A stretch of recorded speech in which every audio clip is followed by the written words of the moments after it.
Overall, I can say that most Ugandans have an unshakable belief in God. The depth and breadth of their faith, it just floors me. It's amazing. Of course, there's always challenges. Revelation chapter 3 talks about compromise. And of course, the church in every culture has its own ways that it tends to compromise. It's true that syncretism is practiced to a certain extent in certain areas in Uganda. People are always tempted to fall back on some tenets of something called ATR, African Traditional Religion. If we consider the greatest obstacles to the growth and spread of Christianity in Uganda, I don't know if there's one silver bullet answer. Could be a smattering of things. Could be a lack of access to good and deep Bible teaching. Could be one reason.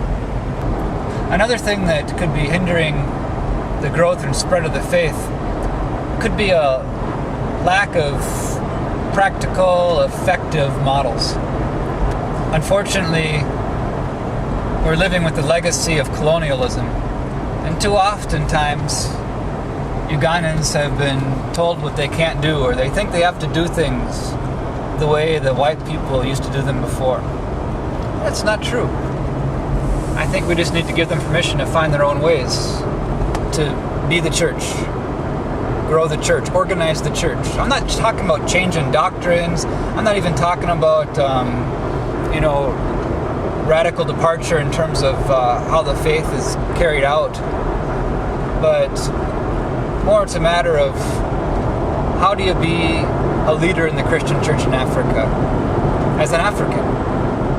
And how do you organize your congregations as African congregations in Africa? I'm still trying to figure out the answers to those questions. And ultimately, I'm probably not going to be the one to give those answers. It's best if I don't. But I can continue to teach, continue to give guidance where they ask for guidance, and somehow the Holy Spirit will be in there and encouraging and leading the way. It's not going to surprise you to hear that the church in Uganda does have a lot to offer the church at large. When we talk about partnership today, we have to be careful that partnership isn't just a code word for, still coming in with a unequal kind of relationship. In order for a true partnership, there's got to be some amount of mutual dependence. And in a lot of ways, people in America, churches in America, need the African church. We need the African church to really be the revitalizing element.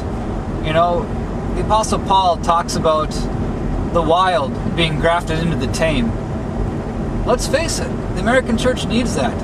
Uganda can offer that. So I'm really excited for the day when church leaders in America are going to come to Uganda, not so much to teach and do workshops, but to actually learn from the Ugandans about how they live out their faith and how they are the church here.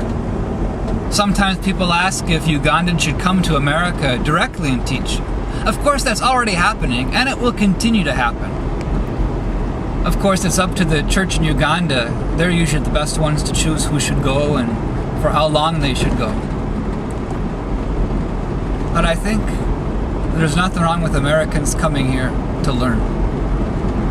And that's probably the biggest takeaway value for America right now.